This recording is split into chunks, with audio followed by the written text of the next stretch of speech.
Graça e paz, povo de Deus. Amém? Estamos muito felizes. Glória a Deus. Hoje é um dia de alegria. É um dia em que nosso coração está vibrando. Vibrando pela presença de vocês que estão hoje à noite aqui. O ardor por missões, o desejo de ouvir mais sobre missões trouxe você a esse lugar. Mas eu sei que tem o dedo de Jesus nessa história. Amém? Tem a mão do Senhor Jesus nessa história. Então nós nos alegramos. Alegramos também com aqueles que nos assistem pela internet, que também estão nos acompanhando aí de suas casas, dos seus lares, em outras nações, em outros lugares, para tornar nesse dia memorável. Louvo a Deus por todos aqueles que nos ajudaram nesses dias para que esse evento acontecesse. Em primeiro lugar, os nossos pastores que confiaram em nós, o pastor Raimundo Nonato, a pastora Maria de Jesus, a todo o apoio dos ministérios, das redes daqui da nossa igreja, que tem nos apoiado, aos pastores da Nova Aliança em Imperatriz, de outras cidades que estão aqui conosco.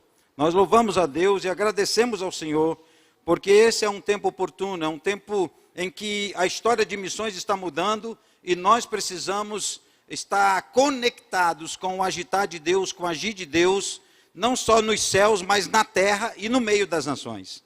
Há um movimento intenso nessas três dimensões. Os céus estão agitados, a terra está agitada, as nações estão agitadas.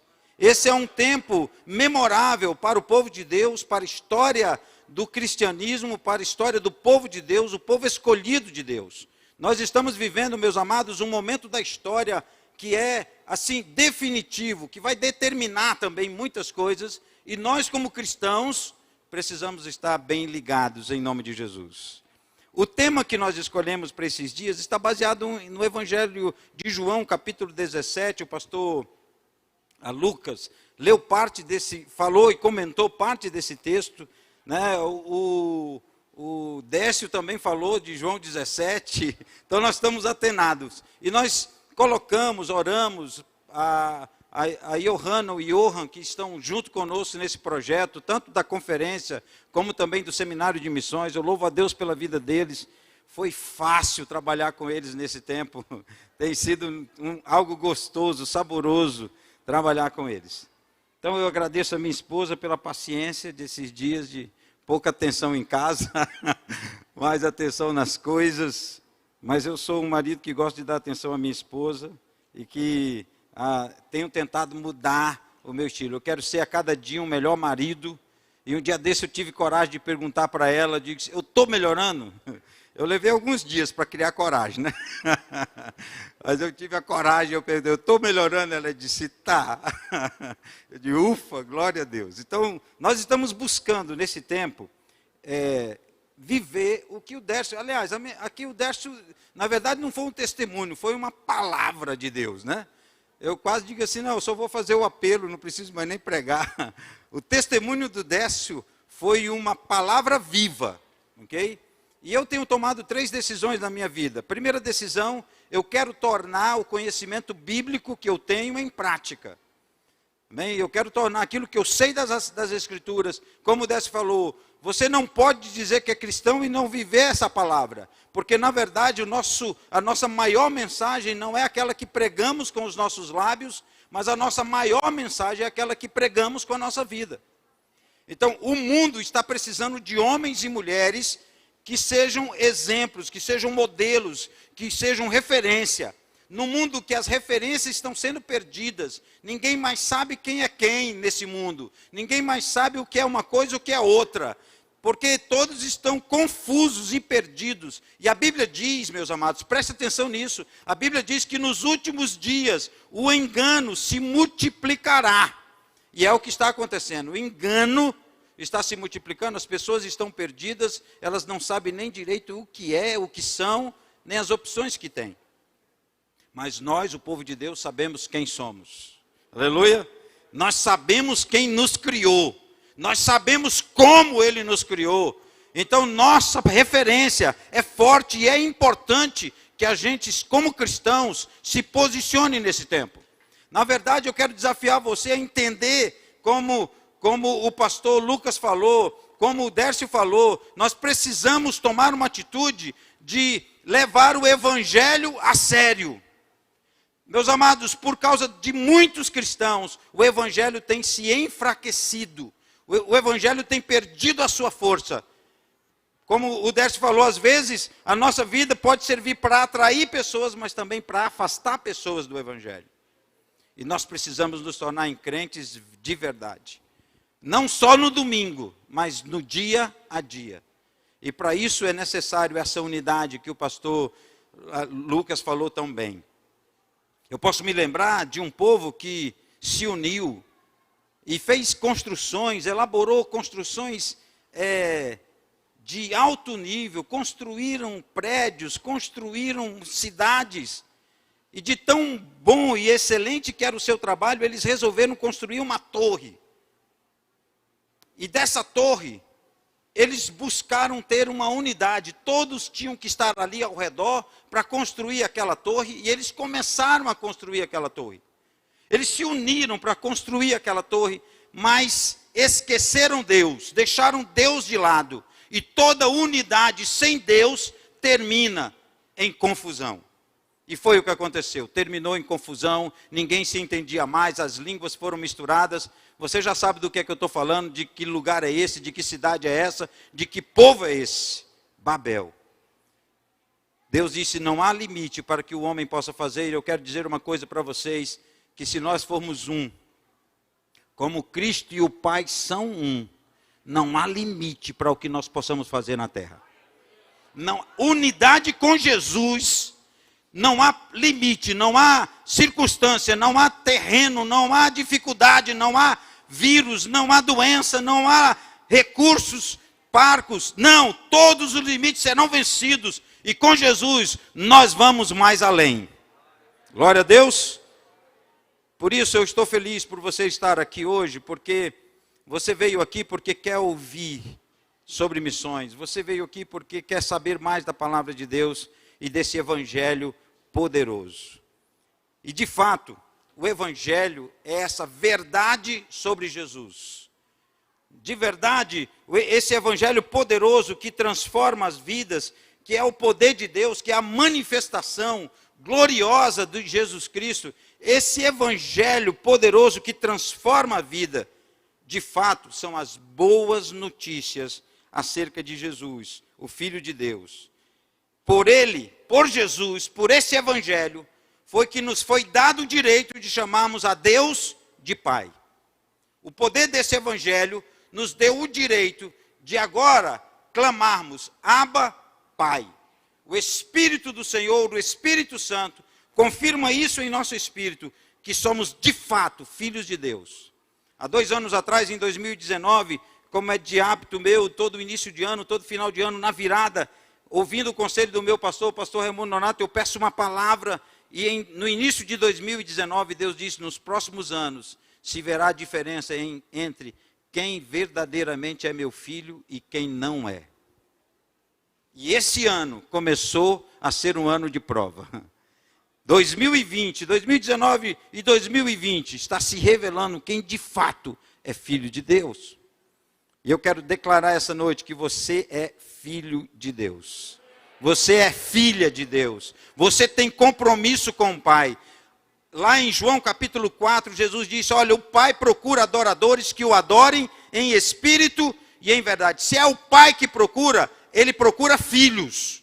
Deus não disse, o Senhor procura. Ele disse, o Pai procura. E se é o Pai que procura, Ele está procurando filhos. Filhos que o adorem em espírito e em verdade.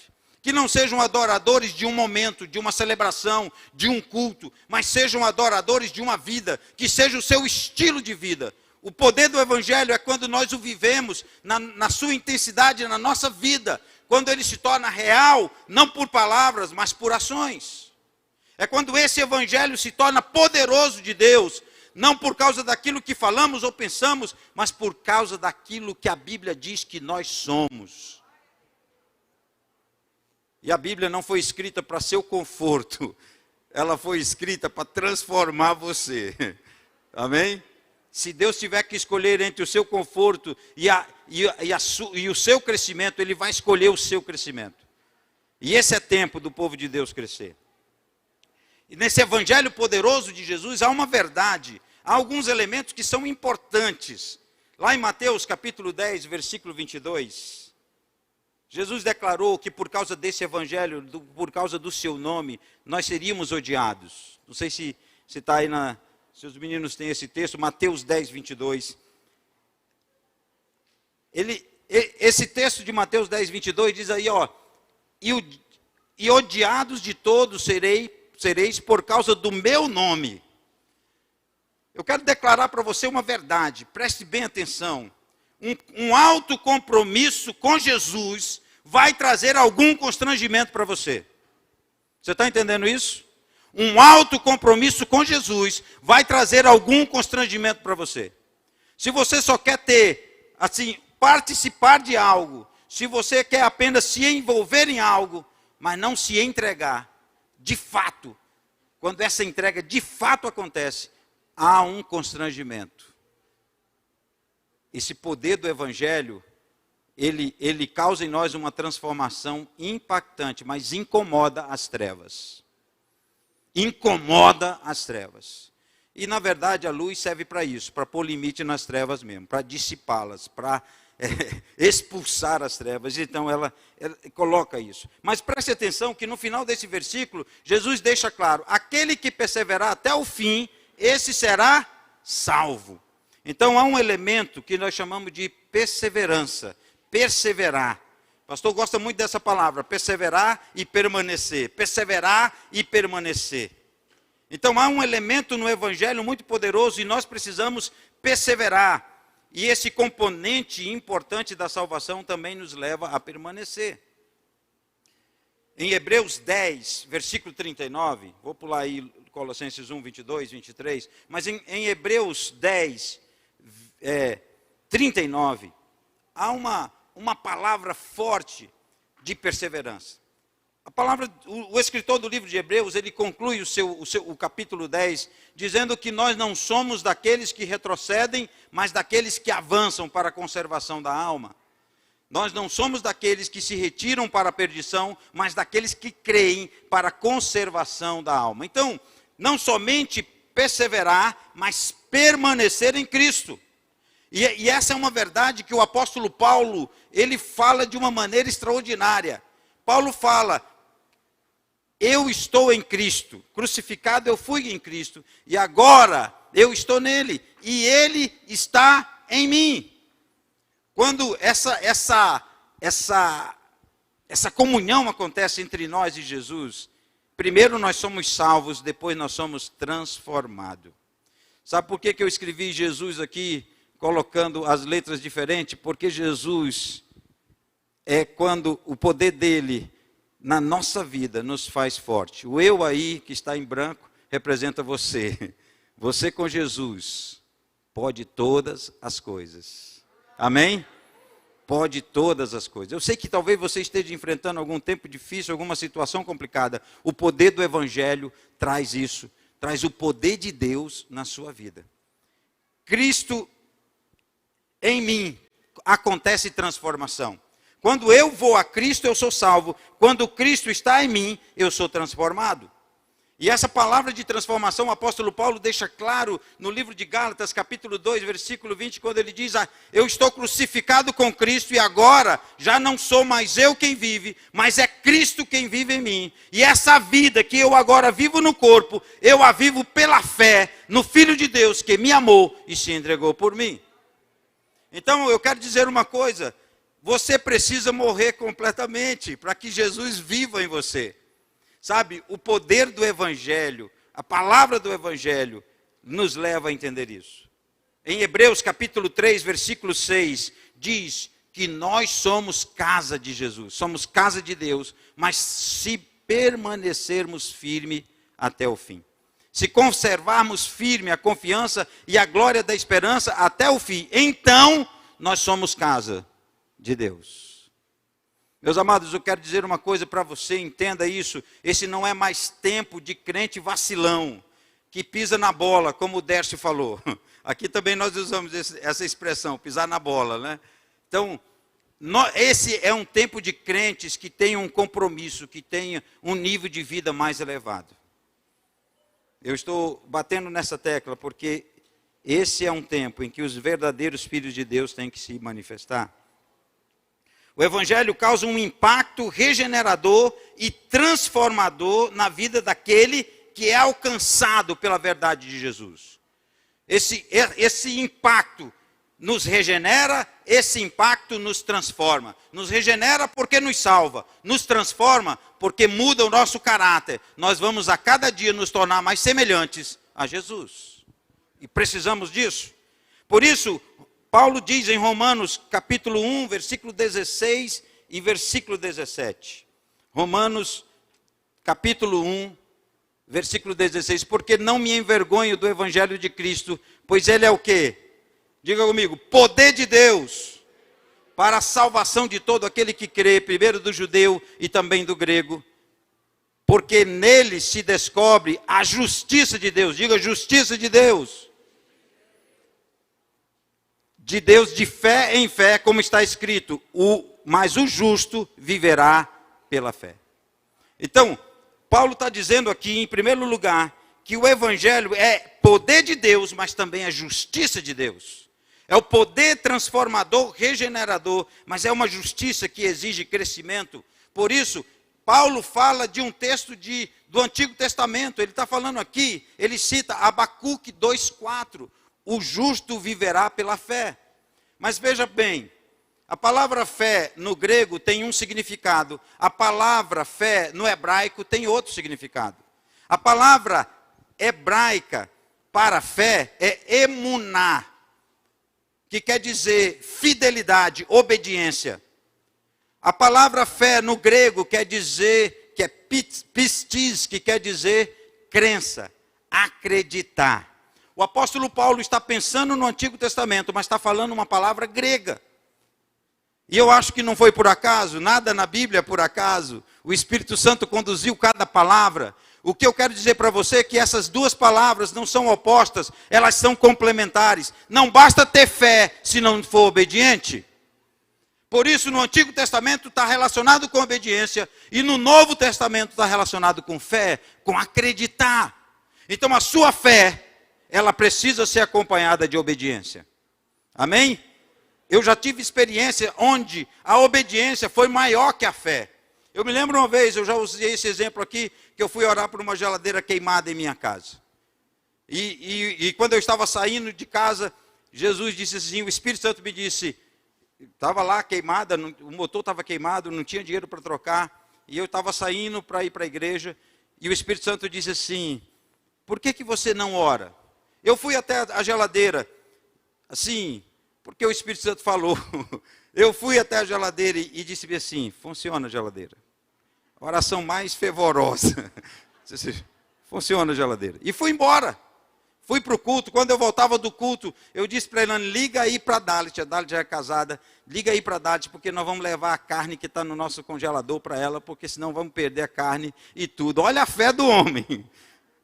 Quando eu cheguei em casa, que eu abri a porta da geladeira, saiu aquele bafo. Glória a Deus. Nesse dia, a minha obediência foi maior do que a minha fé. Porque eu não estava com fé de que essa geladeira ia funcionar, mas eu obedeci um comando do Espírito Santo.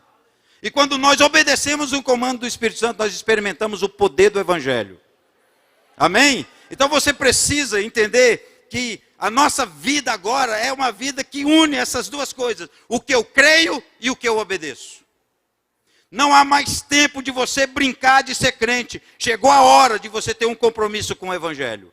Nós precisamos fazer desse Evangelho poder de Deus e justiça de Deus no meio das nações. Essa manifestação poderosa. Mas olha, em 1 Coríntios capítulo 15, versículo de 1 a 4, eu não vou ler tudo, não precisa nem projetar.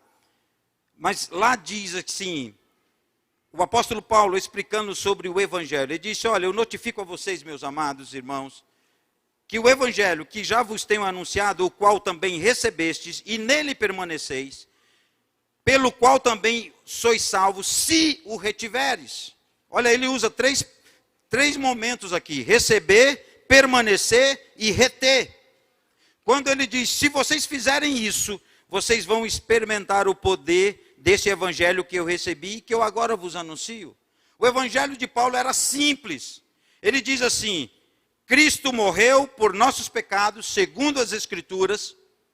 Ele diz, ele foi sepultado, segundo as Escrituras, e ele ressuscitou, segundo as Escrituras. O poder desse evangelho exige essa mesma jornada.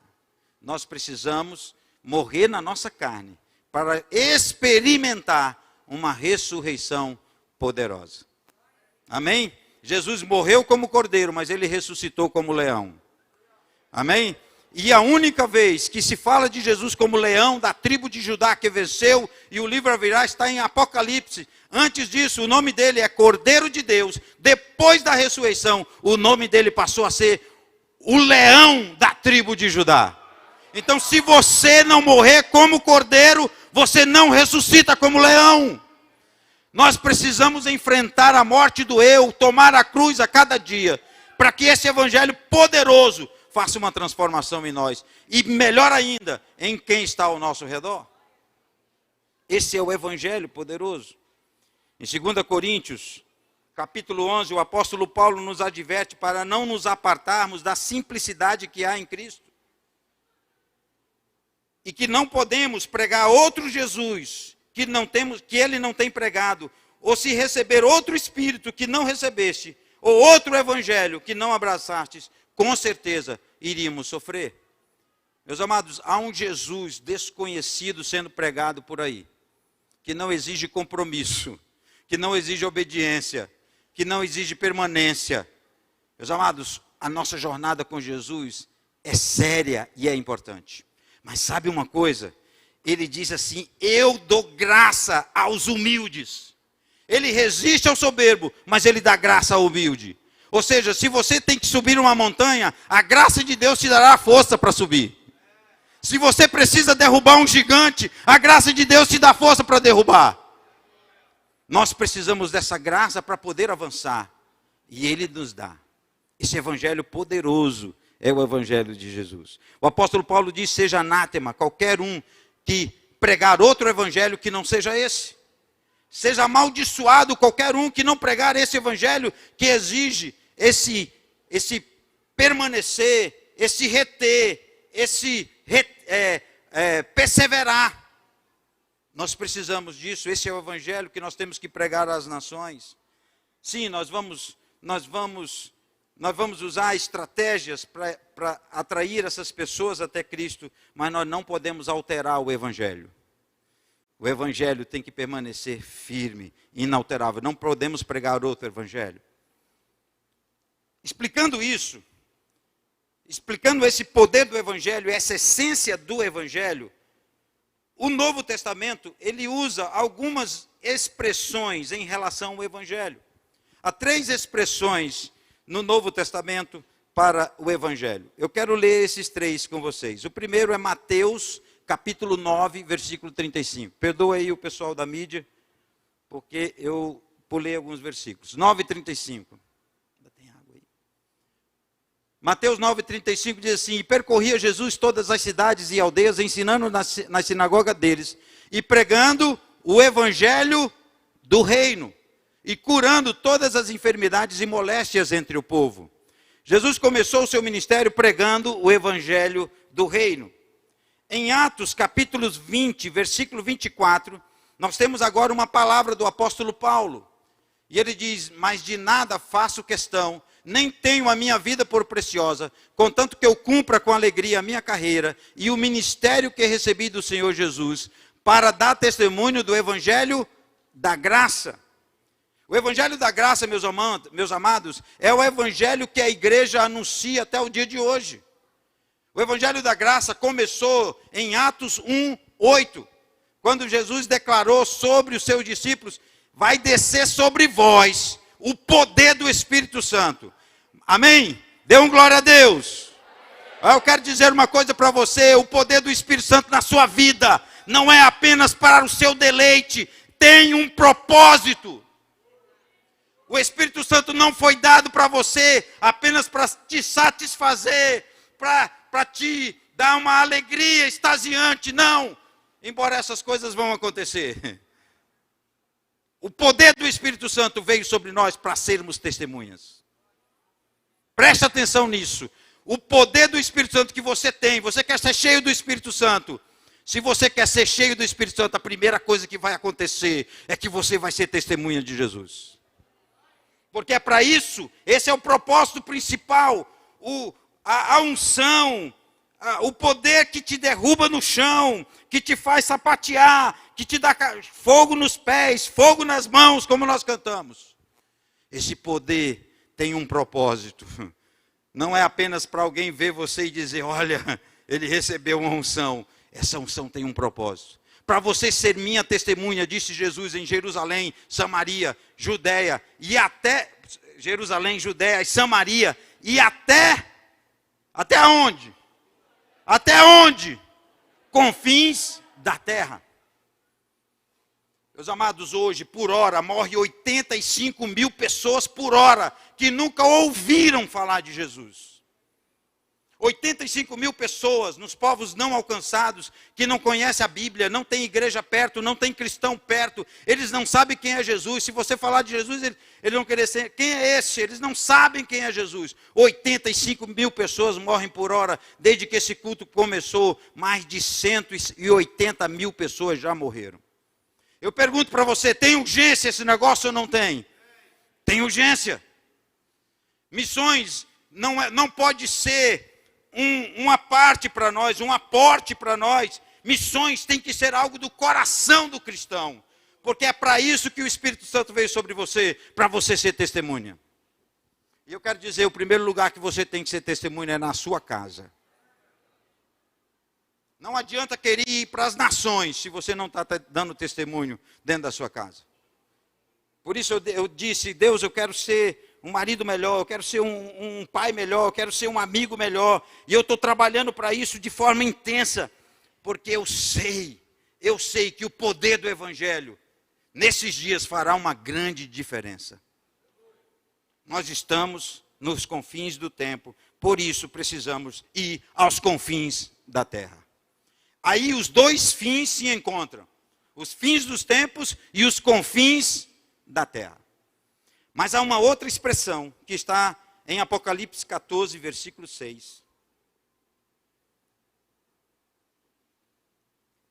Em Apocalipse 14, versículo 6 diz assim: e vi outro anjo voar pelo meio do céu, e tinha o evangelho eterno, para proclamar aos que habitam sobre a terra e a toda nação, tribo, língua e povo.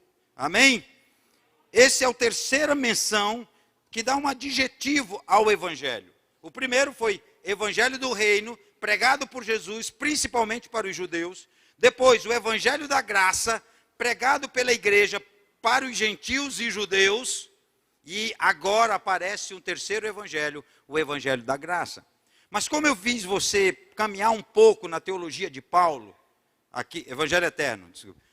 Como eu fiz você caminhar um pouco na teologia de Paulo, você está entendendo que não há dois evangelhos, só há um evangelho. Os três evangelhos que nós estamos falando aqui, Evangelho do Reino, Evangelho da Graça, Evangelho Eterno, falam do mesmo assunto.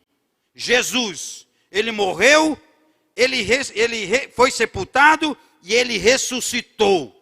O assunto do Evangelho é Jesus, é o seu poder, é a sua obra. Ele realizou a obra, ele realizou a vontade do Pai. Esse é o poder que Jesus vem. Então, quando nós olhamos para esse Evangelho, eu quero dizer, são formas diferentes, mas eles têm a mesma função e a mesma verdade. Contudo, eles se movimentam de maneira diferente. Assim como cada evangelho deu um título especial a Jesus. Desde o evangelho de Mateus, que apresenta Jesus como rei. O evangelho de Marcos, que apresenta Jesus como servo. O evangelho de Lucas, que apresenta Jesus como filho do homem. E o evangelho de João, que apresenta Jesus como filho de Deus. Todos, embora usassem títulos diferentes, apresentavam o mesmo Senhor e a mesma mensagem. Olhando para esses evangelhos, nós podemos perceber que o poder do evangelho está na pessoa e na obra de Jesus Cristo. Amém? O poder do Evangelho está na pessoa e na obra de Jesus Cristo. Agora, você quer ser como Jesus? Você quer ser como Jesus? Para ser como Jesus, você vai ter que morrer. O seu eu vai ter que ser pintado de vermelho ali. Você vai ter que morrer para que Jesus de fato assuma o controle da sua vida. Por isso o apóstolo Paulo entendeu isso, já da metade do seu ministério para o fim, e ele disse: já não sou mais eu quem vive. Já não é a minha vontade, já não é o meu querer. Eu não vou mais para onde eu quero, eu vou para onde Jesus manda. Eu tenho uma frase que está no meu coração já há 4 anos, 3 anos. Eu não tenho um lugar para ir, eu tenho uma pessoa para seguir. E essa pessoa é Jesus Cristo. Então nós precisamos ter uma aliança, um compromisso elevado. E aí entra esse evangelho da graça que é anunciado pela igreja, que é trazido pela igreja para as nações da terra. E agora um anjo de Deus é colocado em cena para enfatizar e manifestar o evangelho eterno. Por que que nós precisamos agora, nesse tempo, falar de evangelho eterno? Há 2 motivos bem claros que eu quero compartilhar com você. O primeiro motivo, porque o evangelho eterno é importante, é por causa do tempo em que nós vivemos hoje. Nós estamos no fim da era da igreja. A dispensação da graça está próxima de terminar. O noivo está voltando. Jesus está voltando. Eu gosto de usar essa expressão que foi me dada num momento de devocional. Acenda a candeia, encha a vasilha, o noivo se aproxima. Meus amados, eu já escuto o som do noivo, eu já sinto o cheiro do noivo. Ele está voltando. E nós como igreja precisamos estar preparados, porque antes da volta de Jesus ainda vai acontecer um grande avivamento, uma grande colheita. E eu não quero que, eu estou lutando para que essa colheita não seja a perdida por causa da negligência dos santos. Nós precisamos ter compromisso. Chegou a hora de você conhecer a Bíblia, porque pessoas vão chegar perto de você, que você vai precisar fazer como o Glaucio fez com o Décio. Ele disse uma coisa aqui interessante: nós mergulhamos profundamente na palavra. Meu amado, tem crente que é superficial na palavra de Deus. Eu não estou dizendo que você precisa conhecer teologia, ou ser um mestre, esse é um dom que eu tenho. Nem todos teremos o dom de mestre. Temos aqui dom de profeta, a pastora Fátima, apóstolo, pastor Nonato, evangelistas estão aqui, pastores estão aqui, e mestres estão aqui. Mas uma coisa você pode fazer, você pode ter intimidade com a palavra, porque é ela que te santifica. Jesus disse: é a minha palavra. Eles estão santificados por causa da palavra que eu tenho anunciado. Então, sem palavra não há santificação concreta, eficaz, eficiente. Nós precisamos desse compromisso. O segundo motivo porque é importante falar do evangelho eterno é que como Jesus está voltando, não há mais tempo para investirmos em treinamentos prolongados. Nem toda nação que é não alcançada, eu falei agora para vocês, 85 mil pessoas morrem por dia, sem nunca ter ouvido falar de Jesus, e nós não temos como entrar naquela nação. Nós somos proibidos de pregar o evangelho, nós somos proibidos de chegar lá com a Bíblia, nós somos proibidos de chegar lá e compartilhar essa palavra. Alguns lugares nem acesso nós temos. Então como vamos alcançar essas pessoas? O poder do evangelho eterno, meus amados, está ligado à intercessão. É quando a igreja ora. É quando a igreja intercede por nações que nós não podemos chegar. Aqui tem Eritreia, por exemplo, uma dessas bandeiras é Eritreia, Somália. Nós temos Síria. Nós temos países em que há dificuldade de entrar com o evangelho. Mas nós podemos orar e sabe, o evangelho eterno está sendo ativado por intercessão no meio dos povos muçulmanos. Muçulmanos estão se convertendo sozinhos a Jesus. Conheço o testemunho de um muçulmano que ele sonhou com Jesus, quando acordou se converteu. Sozinho. Por quê? Não foi uma pessoa que chegou nele. Não foi um missionário que chegou lá. Mas chegou uma intercessão. Alguém intercedeu. Alguém clamou pelos muçulmanos. Orou por eles. E o evangelho eterno foi ativado. Qual é a mensagem desse evangelho eterno? Jesus, o Filho de Deus. Não é outro evangelho, é o mesmo. Que a igreja anuncia aqui domingo após domingo. Esse evangelho eterno é ativado através da intercessão.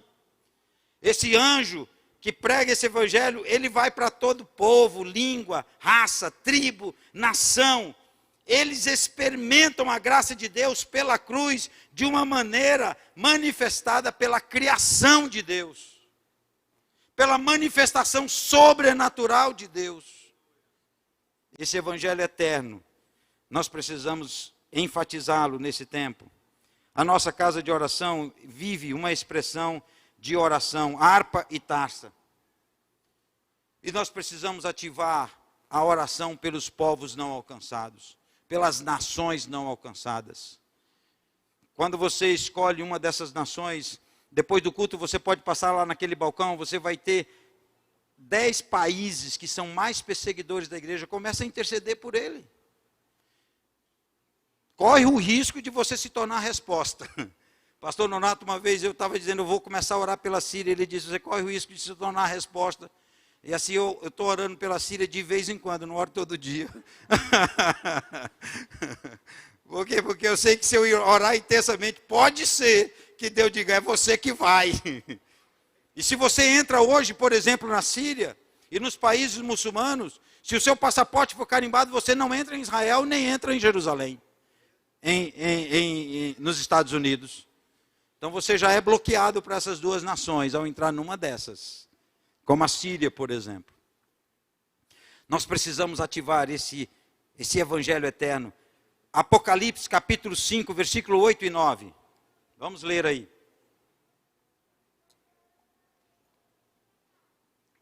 Eu sei que eu estou falando muito rápido, porque o nosso tempo é... Mas vocês estão entendendo, amém? Glória a Deus. Glória a Deus! Você vai sair hoje como filho do fogo, como nós cantamos. Amém? Seu coração vai arder. Eu estava orando um dia desse com a Johanna e o Johan. E o Johan foi orar.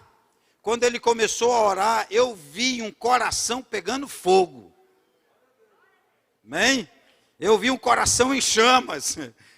E eu entendo agora eu estou entendendo. Depois que nós cantamos esse hino, esse cântico aqui, Filhos do Fogo, eu estou entendendo agora que aquela visão daquele dia era sobre o seu coração. É sobre o seu coração. Você não pode mais sair daqui igual como chegou. Você precisa dizer, agora eu tenho um compromisso. Minha vida, meu foco, minhas finanças estão à disposição do reino. Estão à disposição de Jesus. Se Ele mandar, eu obedeço. Se tiver fé e obediência. Esse é o momento do seu coração arder, pegar fogo. E nós precisamos disso. Porque Jesus está voltando, nós precisamos disso. Nós precisamos de homens e mulheres que têm um coração alinhado com o de Deus, que chora como o coração de Deus, que chora como o coração de Jesus pelas nações da terra. As nações da terra, meus irmãos, é tão importante na Bíblia, é tão importante na Bíblia. Os confins do mundo, os confins da terra, que desde Gênesis até Apocalipse esse tema é abordado. Sabe, o maior evento, o mais importante evento, planejado por Deus, esse evento está sujeito aos confins da terra. Jesus disse, quando esse evangelho for pregado até os confins da terra, então a plenitude dos tempos vai chegar de novo e eu vou voltar. Jesus está dizendo para mim e para você, amem os confins da terra. Tem um painel ali atrás do mundo, 50 nações que são perseguidoras da igreja. Passa lá, põe a mão em um daqueles países, está lá a numeração, está lá as cores, você chega lá e põe a mão, Senhor, abençoa essa nação, abençoa, Senhor. Nós vamos ativar hoje o Evangelho eterno, que é através da intercessão. Apocalipse 5 diz assim: e havendo tomado o livro, os 4 animais e os 24 anciões prostraram-se diante do Cordeiro, tendo todos eles harpa e salvas, ou taças, de ouro, cheia de incenso, que são o quê? São o quê? São o quê? As orações dos santos. Em Salmo, capítulo 2, versículo 8, diz assim: pede-me, e eu te darei as nações por herança. Meus amados, eu quero dizer que Salmo 2,8 tem mais a ver com intercessão do que com ir. Lá não está dizendo vai e eu te darei, lá está dizendo pede e eu te darei. Pedir, orar, interceder pelas nações da terra. Nós não podemos andar, caminhar tranquilo no nosso caminho para o céu e não olhar nas direções que estão ao nosso redor, de pessoas que estão indo para o inferno. Nós não podemos fazer isso. Isso não é ser igual a Jesus. Jesus desceu do céu para salvar o perdido. Você não quer descer do seu pedestal para amar o próximo. Nós precisamos ser como Jesus, não só no nome de cristão, mas nas nossas ações e palavras. Ser como Jesus não é um jargão, não é uma camiseta que se usa. Ser como Jesus é um estilo de vida alterado, que vai atrás das pegadas de Jesus. Nós temos que amar como Jesus amou. Nós temos que amar quem Jesus amou. E nós temos que amar até onde Jesus amou. E Ele amou até a morte. E morte de cruz.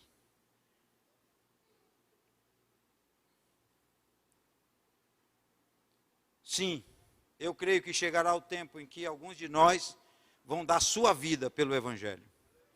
E eu quero dizer para você, eu gostaria que a maioria de nós, eu estou nesse grupo, que se sintam honrados por sacrificar a sua vida pelo Cordeiro. Que se sintam honrados de sacrificar a sua vida pelo Cordeiro. Eu estou abrindo mão das minhas distrações. Eu estou diminuindo meu tempo com a internet. Estou diminuindo meu tempo com o Netflix. Eu estou dedicando mais à palavra. Esse tempo não é tempo de distração. Esse tempo não é tempo de distração. Esse é tempo de compromisso. Versículo 9. 5, 8 eu li e agora o 9. E cantavam um novo cântico, dizendo: digno és de tomar o livro e abrir os seus selos, porque foste morto, e com teu sangue compraste para Deus de toda a tribo, e língua, e povos, e povo, e nação. O poder do sangue do Cordeiro. Ele venceu, e ele pode chegar. Homens de toda a tribo, língua, povo e nação. Algumas dessas nações podem ser nações difíceis de entrar, como no interior da Somália, como no Nepal, nas montanhas altas, como no deserto de Gobi. Lugares que o acesso do evangelho através do homem é difícil, mas Deus leva a mensagem através dos anjos. Deus leva a mensagem através da criação. Alguns de nós que estão aqui já foram atingidos pelo evangelho eterno. Eu já fui tocado pelo evangelho eterno. Eu estava em Brasília, decepcionado comigo, decepcionado com a vida. Eu queria desistir de tudo. Eu estava indo para a faculdade e eu erro o caminho da faculdade. Lá em Brasília, se você erra uma entrada, você tem que dar a volta muito grande para voltar. E eu errei a entrada e eu disse assim para mim, já não bastava tudo, ainda erro o caminho. Batendo no volante, chateado comigo mesmo. Lá na frente eu tenho um balão, depois de muito andar, peguei o balão para voltar. Quando eu estava fazendo o balão, um homem estava sentado no meio do canteiro. Quando ele viu que o carro estava chegando, ele correu até o canto, o limite do balão na calçada, pegou algo do chão e levantou. Quando ele levantou, estava escrito assim: Jesus te ama. Jesus usou o meu erro, o meu tempo, a geografia, o mapa, para me levar a um lugar onde eu ia ouvir do amor dele por mim. O que ele estava dizendo, eu não desisti, mas isso não foi suficiente. Eu ainda me senti mal. Embora naquele momento eu chorei, mas ainda continuava com angústia. E eu fui para a faculdade. E na faculdade entrei na capela, dia de culto. A capela tinha uma arquibancada alta, era uma capela redonda. E eu disse, eu não quero sentar perto de ninguém. Eu subi na arquibancada, fiquei lá em cima, isolado.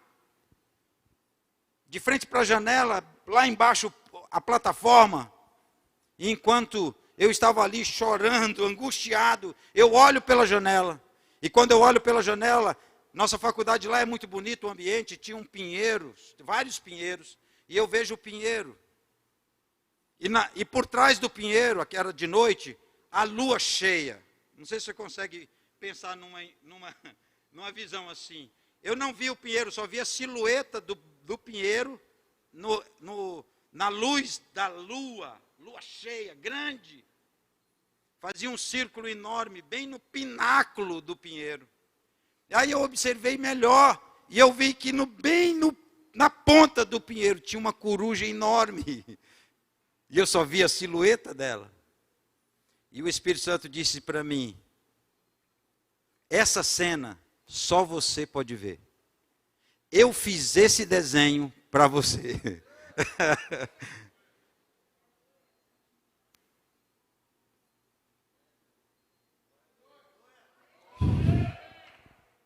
Naquele dia, o Evangelho eterno me tocou.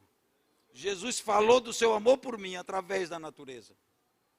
Ele fez um desenho na natureza para dizer que ele me ama.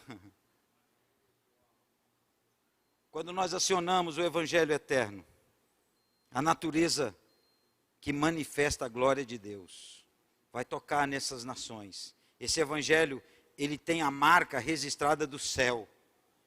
Ele traz consequências eternas. É um Evangelho totalmente centrado em Cristo, mas revelado através da criação. Essa é a essência do Evangelho eterno. Jesus nos fez uma promessa, aquele que vencer, eu lhe concederei que assente comigo no meu trono. Há várias promessas no livro de Apocalipse, ao que vencer, ao que vencer, ao que vencer. Mas lá em Romanos diz assim, que em Cristo nós somos mais do que vencedores. Agora eu quero dizer uma coisa para você, há duas diferenças aqui. A primeira, ser mais do que vencedor, é receber um poder extraordinário do Espírito Santo, que leva você a uma vitória que humanamente era impossível para você. Mas o que vencer do livro de Apocalipse é aquela tarefa que eu posso fazer, que eu tenho que fazer, que eu tenho que obedecer. Não sei se você entende a diferença. Uma é o Espírito Santo que faz por mim. Outra sou eu que faço na dependência dele. Quando eu sou dependente dele, eu enfrento com a minha responsabilidade, com o meu andar. O Evangelho eterno, meus amados, precisa ser acionado por crentes que tenham compromisso, que tenham amor pelas nações da terra. Que esse poder para as nações da terra foi entregue para nós. E eu quero terminar com mais dois textos. O primeiro é Salmo 19. Salmo 19 diz assim, os céus declaram a glória de Deus. Amém? Salmo 19, versículo 1. Eu vou ler ele rapidinho aqui para você, até o versículo 6. Os céus declaram a glória de Deus, e o firmamento anuncia as obras das suas mãos. Um dia faz declaração a outro dia, e uma noite mostra sabedoria a outra noite. Não há linguagem, nem fala, onde não se ouça a sua voz. A sua linha se estende por toda a terra, e as suas palavras até o fim do mundo. Neles pôs uma tenda para o sol, o qual é como o noivo que sai do seu tálamo e se alegra como um herói a correr o seu caminho. A sua saída é desde uma extremidade dos céus e o seu curso até a outra extremidade, até a outra extremidade, e nada se esconde ao seu calor. Glória a Deus. A Bíblia ensina que Deus é revelado na criação. Os céus declaram a glória de Deus. Os firmamentos anunciam as obras das suas mãos. Há uma linguagem, há um discurso silencioso. Não há linguagem, não há fala. Mas, no entanto, há comunicação.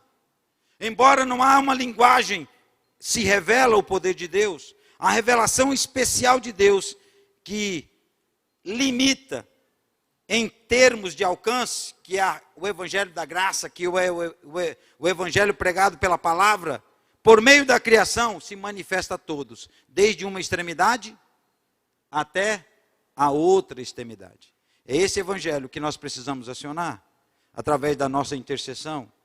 Então você precisa acionar o evangelho eterno. Você não está isento de anunciar o evangelho da graça, mas você precisa ativar o evangelho eterno através da intercessão. O apóstolo Paulo, escrevendo em Romanos, ele diz que Deus se manifestou aos homens por suas coisas invisíveis, desde a criação do mundo. Tanto o seu poder eterno como a sua divindade se estende, claramente se vê pelas coisas que são criadas. Paulo está enfatizando aqui a realidade da revelação perpétua de Deus. Claramente se reconhece a eternidade, o poder e a invisibilidade de Deus. Nós precisamos ser comprometidos como cristãos para viver um evangelho de poder e justiça.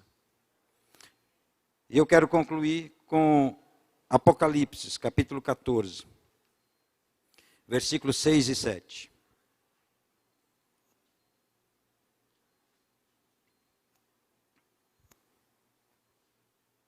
Meus irmãos, nós precisamos ativar o evangelho eterno. Como eu disse, nós não temos tempo, temos que interceder, temos que ativar. E o evangelho eterno, ativado através da intercessão, vai tocar as nações da terra, os confins onde nós não podemos ir. Só nas florestas da Ásia, nós temos 2.200 povos tribais que nunca ouviram falar de Jesus. Sabe, para você conhecer a cultura, para você entender a língua, para você traduzir, fazer a gramática e traduzir a Bíblia na língua deles, você ainda tem que ensinar a gramática para eles, porque eles não têm escrita, a língua escrita. São mais de 40 anos. Nós tivemos um missionário americano que eu tive o privilégio de conhecer, Stan. Ele traduziu o Novo Testamento e parte do Antigo Testamento para a língua Cricati. Eu tive o privilégio, eu pude tocar na mão dele. E eu fiz questão de tocar na mão dele, porque eu queria receber aquela unção de perseverança. Sabe quantos anos ele levou, quanto ele dedicou da sua vida para poder fazer esse trabalho? 40 anos da sua vida, dedicados para isso. Ele conheceu a língua, conheceu a cultura, fez a gramática. Eu quero dizer para você, esses povos 2.200, nós não temos como fazer isso para todos eles. Mas nós temos como acionar o evangelho eterno, que vai anunciar e alcançar essas vidas. Amém? Que o seu coração queime esses dias por isso. Então vamos lá, para terminar, Apocalipse 14, 6. E vi outro anjo voar pelo céu, como nós já lemos, e tinha o evangelho eterno para proclamar aos que habitam sobre a terra, e a toda nação, e tribo, e língua, e povo, dizendo com grande voz: temei a Deus e dai-lhe glória, porque é vinda a hora do seu juízo, e adorai aquele que fez o céu, a terra, o mar e as fontes das águas. Há 3 ênfases aqui. Primeiro, temei a Deus. Esse é o dever de todo homem, diz Eclesiastes. Dá-lhe glória. Esse é o motivo pelo qual nós fomos criados. E adorar somente a Ele. Se nós nos unirmos em unidade, como o pastor Lucas muito bem falou, nós vamos impactar o inferno. Nós precisamos de ter o mesmo discurso, o mesmo evangelho, de sermos cristãos de verdade. Amém? Quero desafiar você a fazer um compromisso com Jesus. Eu quero ser um cristão comprometido com a palavra. Eu quero viver cada dia mais parecido com Jesus. Se você quer ser como Jesus, você precisa pagar o preço. Amém? Fica de pé.